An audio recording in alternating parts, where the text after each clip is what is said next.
tenemos aquí, les voy a presentar o les voy a platicar hoy sobre un tema que corresponde a el desarrollo sustentable y las viviendas sociales urbanas en México, que es un tema bastante amplio.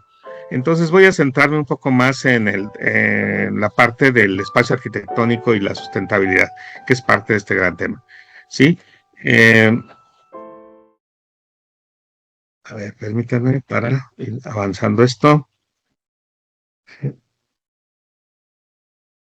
Bien, eh, este tema es importante abordarlo porque nos permite aclarar algunos fenómenos recientes y por recientes, por supuesto que esto del desarrollo sustentable es un concepto de finales del siglo XX.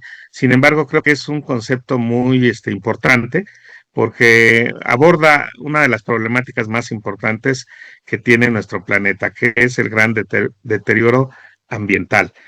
Eh, este paradigma exige, pues, entonces, de parte de, o desde el campo del diseño de los asentamientos humanos, de las ciudades y de sus edificaciones, una nueva postura, un nuevo enfoque de diseño, basado sobre todo en este paradigma. Eh, este, esta intención de abordar el desarrollo sustentable se dio, decíamos, en las últimas 2 décadas del siglo XX y sin embargo en este siglo XXI se ha acrecentado más que disminuirse con fenómenos muy concretos como es el cambio climático, que es un estado del clima en el cual se ha venido a trastocar, digamos, todo un ciclo eh, eh, más o menos periódico que se presentaba en nuestro planeta y que ha desembocado principalmente en el aumento de la temperatura a nivel global, de las grandes masas de aire sobre todo y de agua. Entonces esto, bueno, pues trastoca todo el comportamiento, digamos, de los fenómenos climáticos que incluyen, por ejemplo, los tectónicos, los meteorológicos, los topológicos y los biológicos. Decíamos que uno de los graves problemas es el aumento de la temperatura, las temperaturas globales, y así como la producción, por ejemplo, de gases por el efecto de quema de combustibles de origen del, derivados del petróleo. Eh, Además, todo esto está inserto, digamos, en un contexto de globalización que actualmente es otra de las características en las cuales nuestra vida cotidiana está inmersa. Eh, Esto nos trae o nos presenta sobre todo problemáticas de afecciones a nuestra salud de muchos tipos, ¿no? Aquí solamente mencionaré algunos de forma general, como son de tipo cardiovascular, de tipo respiratorio, neuromuscular, digestivo, ¿no? Esto, bueno, entonces ya nos lleva a tener que hacer una reflexión pues muy concreta desde cada uno de los campos en los que estamos actuando cada uno de nosotros. En mi caso es en el campo de la transformación del medio natural, que es transformar ese medio natural en espacio construido. ¿Sí? Cuando nosotros llegamos a hacer una transformación del espacio natural, lo hacemos en todos los órdenes. Por ejemplo, nosotros en el área de arquitectura y urbanismo, pues a través de las edificaciones, pero no es la única manera como generamos espacio construido, ¿no? A través de los autos, a través de las carreteras, de una presa, de una, etcétera. Muchas áreas que impactan, digamos, la eh, generación de nuevos espacios artificiales diferentes al natural y entonces esto conlleva pues también una responsabilidad. Eh, la reflexión en el campo de la arquitectura y el urbanismo es en cuanto a los métodos de diseño que se utilizan, los cuales deben de estar, digamos, tomando en cuenta, deben estar tomando en cuenta el fenómeno de la sustentabilidad y ahora a partir del cambio climático de algo más reciente que viene a ser el cambio climático. Y se aborda desde un concepto también ahora muy, vamos a llamarlo así, más reciente, que es de la resiliencia. Entonces, el enfoque en el diseño debe ser un enfoque sustentable, sí, pero también resiliente, y que implica el tener planteados un conjunto de conocimientos basados en un apoyo metodológico que permita a los profesionales de este campo adquirir o hacer uso de nuevas herramientas de diseño que permitan que estas edificaciones sean menos depredadoras con el medio ambiente natural. Sí, el diseño sustentable, por tanto, no es una corriente arquitectónica, no se plantea como una corriente arquitectónica más per se, sino eh, como una forma de abordar el diseño dentro de las diferentes corrientes de arquitectura con las cuales se aborda el diseño. Llegamos entonces con esto a un punto importante, que es entonces cómo debe concebirse el espacio arquitectónico hoy día dentro de las edificaciones.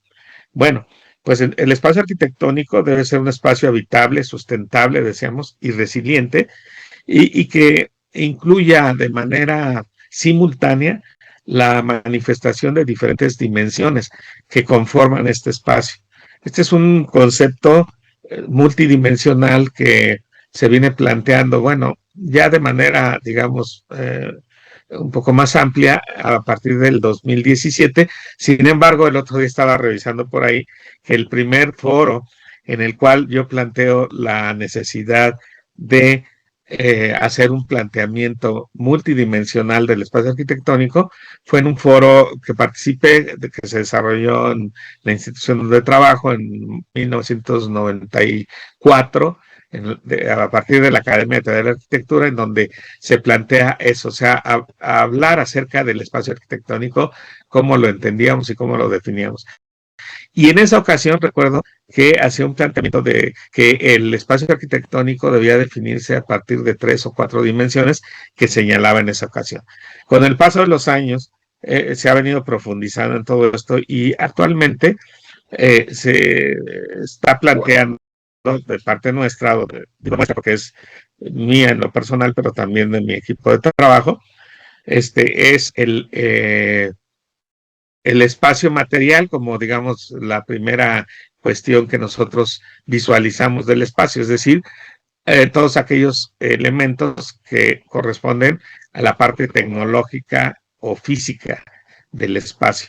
¿Sí? O sea, ustedes mismos ahorita están dentro de un aula en el cual está delimitada por una cancelería, si voltean a la parte superior hay un entrepiso, una losa ahí que está delimitando la parte superior, un piso, y se pueden mover dentro del espacio. Entonces, lo que ustedes ven en principio en cualquier espacio, pues es la parte material, pero no es la única dimensión que define a ese espacio, ¿no? Existen otras dimensiones, como es, por ejemplo, el espacio de la proxemia, el espacio y la proxemia, es decir, la parte, digamos, proxémica del espacio, que se refiere a la relación que se guarda entre las diferentes personas que habitan un espacio y la comodidad o incomodidad que se genera a partir de las distancias de convivencia que se tiene, ¿no?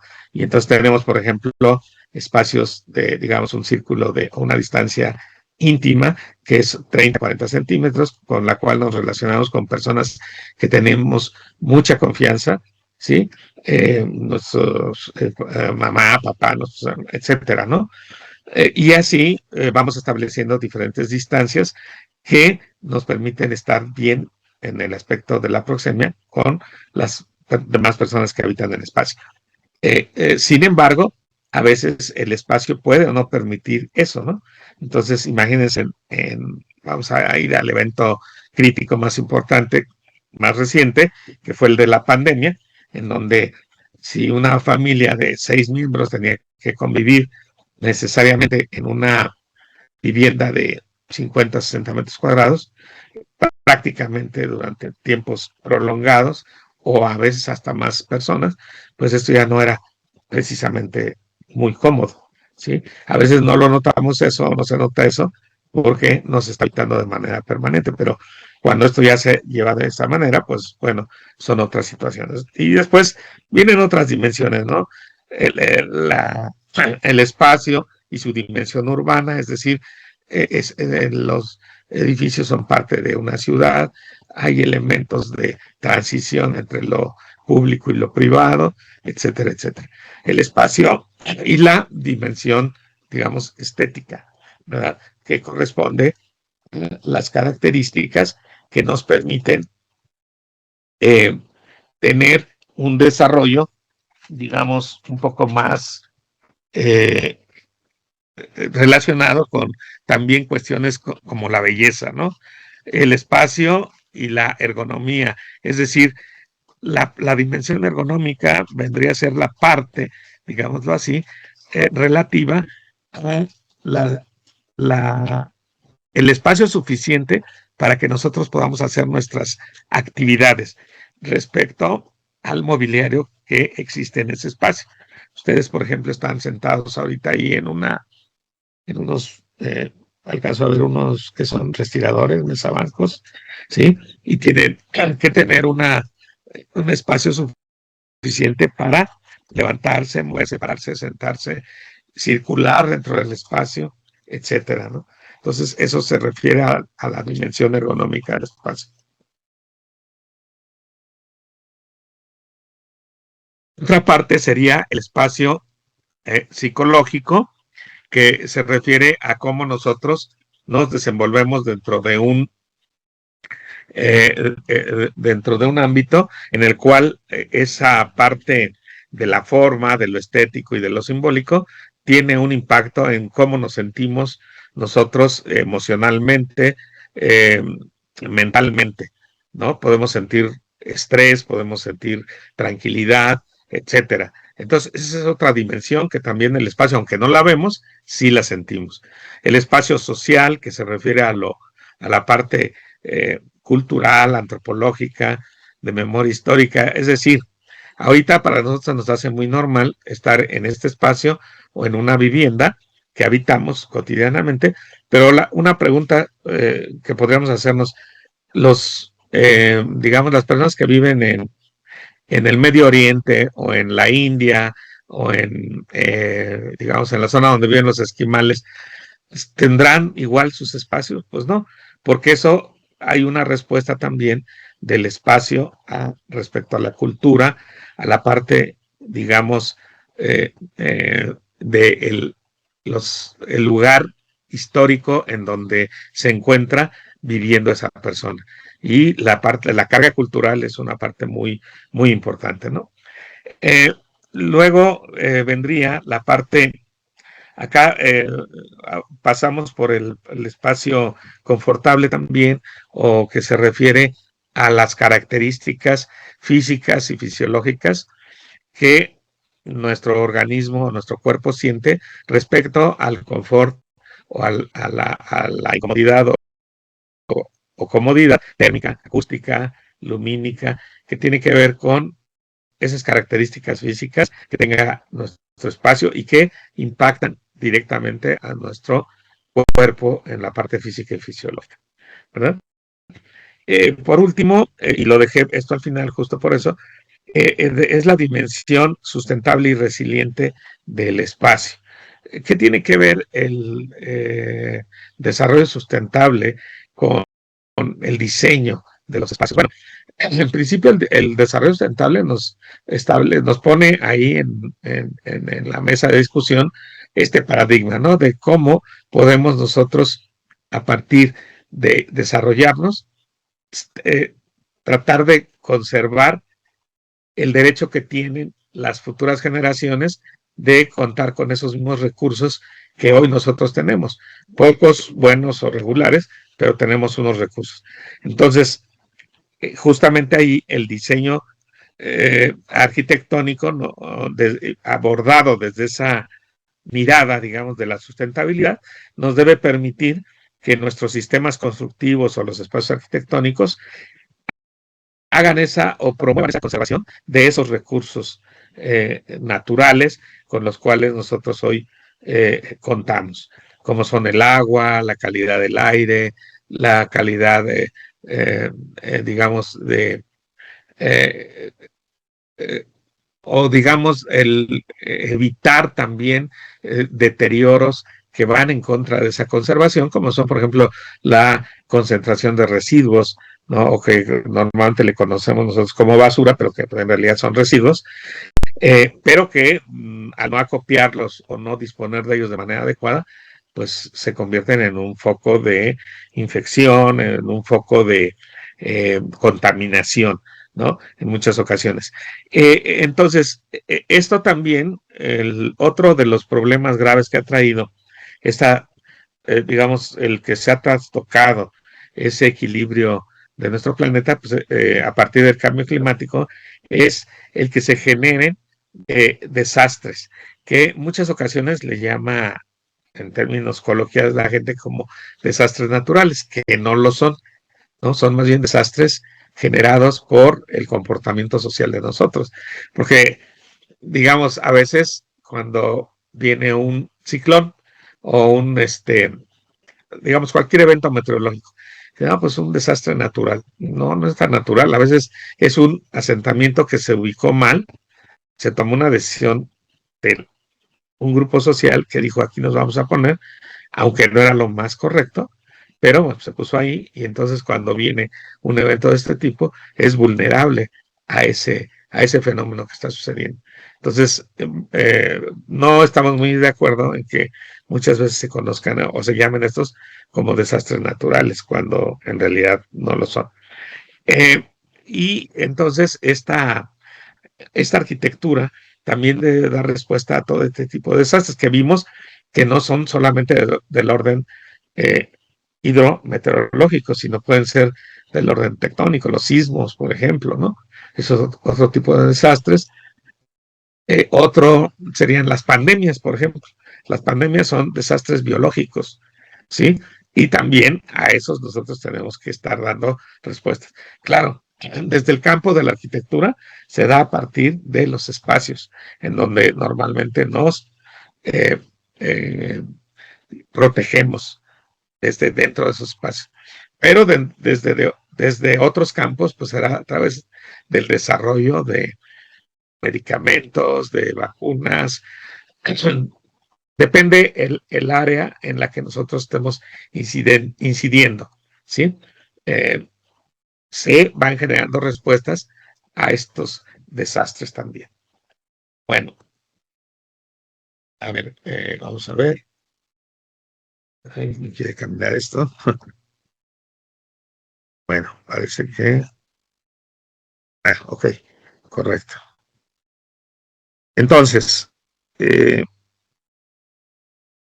derivado de, esto, de los trabajos anteriores, se propone entonces un método de diseño de carácter holístico para desarrollar edificios sustentables y resilientes, que incluyen cuatro etapas principales. Una, la etapa de la propedéutica arquitectónica sustentable, es decir, todo lo que se hace o se debe conocer antes de hacer los primeros trazos de diseño. Luego, la etapa de diseño propiamente dicha, del diseño arquitectónico. Posteriormente, una vez que se tiene el diseño, la etapa de la construcción, o sea, de poner en esta realidad tridimensional lo que hemos eh, puesto en planos, en maquetas, etcétera.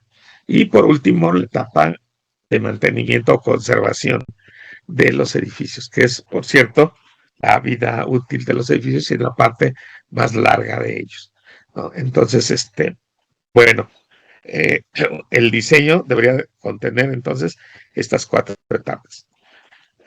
Decíamos que se requieren nuevos enfoques de diseño, donde se adopte este paradigma. Y estos criterios deben de comprender la resiliencia, donde el confort ambiental de los usuarios, entiéndase por confort de los usuarios, el confort térmico, el lumínico, el visual y el acústico, se resuelva a partir principalmente de sistemas pasivos. Es decir, que no se haga uso de, digamos, sistemas mecánicos que generan también contaminación, etcétera, Es decir, que de una manera pasiva, o sea, de una manera de haciendo uso solamente de los elementos como el viento, podamos pues, tener una buena ventilación sin necesidad de equipos mecánicos. Por ejemplo, ese es un ejemplo. Y donde se aprovechen, digamos, ecotecnias para el mejor manejo de los recursos naturales. Eh, y entre ellas, por ejemplo, el uso de energías renovables, como la eólica, la solar, o el manejo adecuado del agua, entre otros, ¿no? Vemos ahí que entonces la resiliencia frente al cambio climático es un elemento que nos puede ayudar a la prevención de los desastres naturales que impacten las edificaciones, ¿sí? Promover el confort ambiental a un efecto que se está generando ahora, que es la variabilidad del clima, ¿no? El problema del cambio climático es justamente eso, que está transformando esos periodos y esas características de clima que tenemos nosotros o que hemos considerado que tradicionalmente se desarrollan por periodos y en fechas determinadas, con determinados rangos en los que se presenta, por ejemplo, la temperatura. Entonces ahora se está presentando temperaturas cada vez más cálidas en algunos lugares, o sea, con más calor, y en otras con más frío, en otras con más cantidad de agua que llueve, etcétera. Y si nuestras edificaciones no fueron diseñadas para esas características, pues vamos a empezar a tener problemas de habitabilidad. Por eso es tan importante que este concepto de la resiliencia se incluya dentro del diseño de las edificaciones. Un elemento importante es entonces la flexibilidad que debe haber dentro del diseño a partir de todo lo que sea, por ejemplo, el entorno del edificio, es decir, la envolvente, que podamos nosotros tener más facilidad de abrir más áreas para ventilación o reducir esas áreas de ventilación, de iluminación, etcétera, en la envolvente del edificio. También en el interior del edificio, a través de modificar elementos de división de los espacios o a través del mobiliario mismo, ¿no? De un uso del mobiliario multidimensional. Por ejemplo, decíamos en las fachadas, a través del envolvente, tener posibilidades, ¿no? Aquí tenemos un ejemplo de eh, elementos que permiten o no el paso de la radiación solar al interior de los edificios. Entonces, tener esas posibilidades nos permite vivir más a gusto dentro de los espacios. Otro tipo de arteluces en el interior de los espacios, una biblioteca en la cual tenemos un sistema de ventilación natural que te permite estar a gusto ahí sin tener uso de equipos mecánicos, que tal vez alguien puede decir son muy cómodos, sí, pero tienen un costo de energía, pero además esa energía genera contaminación, ¿sí? Este es una doble piel, una fachada de madera y vidrio que genera un túnel aerodinámico capaz de producir circulaciones internas de aire sin recurrir a sistemas mecánicos de aire acondicionado. Aquí voy a pasar rápidamente algunos ejemplos. Por ejemplo, esto es en la Ciudad de México. El Hospital Manuel G. A. González tiene una celosía y que tiene un recubrimiento eh, particular para poder hacer un proceso de fotocatálisis. Es decir, que el aire cuando se impacta con esta celosía hace que se precipiten diferentes contaminantes que trae el aire. Entonces esto, digamos, es una manera en que podemos limpiar un poco el aire contaminado que circunda los edificios. Este es un sistema de ventilación. Acá del lado izquierdo vemos la aplicación, pero que se toma, digamos, de un diseño natural que hacen, en este caso, las termitas. Aquí vemos en la parte central un termitero, que es todo un diseño de ventilación natural para, para tener dentro una ventilación que requieren estos insectos para su sobrevivencia. Y este mismo, digamos, principio de diseño se lleva a los edificios. Aquí se conoce como un diseño biomimético. Aquí tenemos este principio de los termiteros, esto es en Londres, en un edificio desarrollado en esta ciudad. Obviamente todas estas aplicaciones también las hemos desarrollado, se desarrolló hace tiempo, allá por 2012, un edificio para el CIESAS en Oaxaca, en la ciudad de Oaxaca, y donde se aplicaron ecotecnias para poder tener un confort térmico, que en particular nuestro grupo de trabajo lo que desarrolló fue el confort térmico de este conjunto de edificios. Allá eran las maquetas, ese es el lugar físico donde se desarrolló. Aquí andan los altos directivos, el gobernador, el director de CONACYT, el día que fueron a hacer la inauguración. Este es el área de la biblioteca, y aquí están cortando el listón de esa obra en la cual nosotros participamos también. Claro, todo esto se puede aplicar también en viviendas, por ejemplo, viviendas de bajo costo, o en el proyecto en donde, por cierto, el doctor Juan José participó también con nosotros, parte del grupo de trabajo que llevamos a cabo en 2022, 23 y 24, un proyecto sobre viviendas sociales que se desarrollaron en diferentes ciudades del país. Participamos también en el programa de mejoramiento urbano, en la primera etapa en donde se llevó a cabo digamos, esta primera etapa que fue para 10 estados de la República Mexicana, y se abordaron 10 ciudades fronterizas y 5 ciudades turísticas. ¿Sí? Es aquí en el mapita, lo vemos. Aquí están todas estas ciudades, fueron las ciudades fronterizas, y estas fueron las ciudades turísticas. Los Cabos,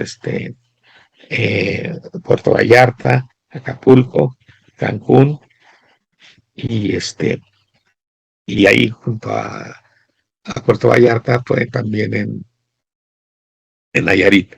Bueno, entonces, ¿qué hicimos ahí nosotros concretamente? Pues ahí lo que hicimos fueron los términos de referencia para que los proyectos arquitectónicos que se desarrollaron durante todo el sexenio pasado, a partir de este programa que se llamó Programa de Mejoramiento Urbano, tuviesen las características de que fueran sustentables y resilientes.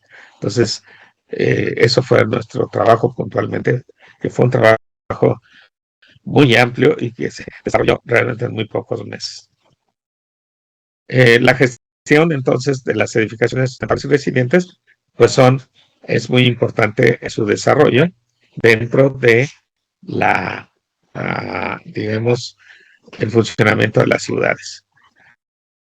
Sí, esta gestión implica muchas actividades, implica trabajar con los grupos que viven dentro de o que habitan dichos espacios. ¿Sí? La gestión ambiental sustentable y resiliente, por ejemplo, dentro del Politécnico existen los llamados comités ambientales, ¿sí? Que tratan de cuidar el ambiente natural dentro de los edificios que habitamos. Bueno, algunas referencias de los trabajos y algunas de las publicaciones que hemos ido desarrollando. ¿Sí? Bueno, pues esta es mi presentación.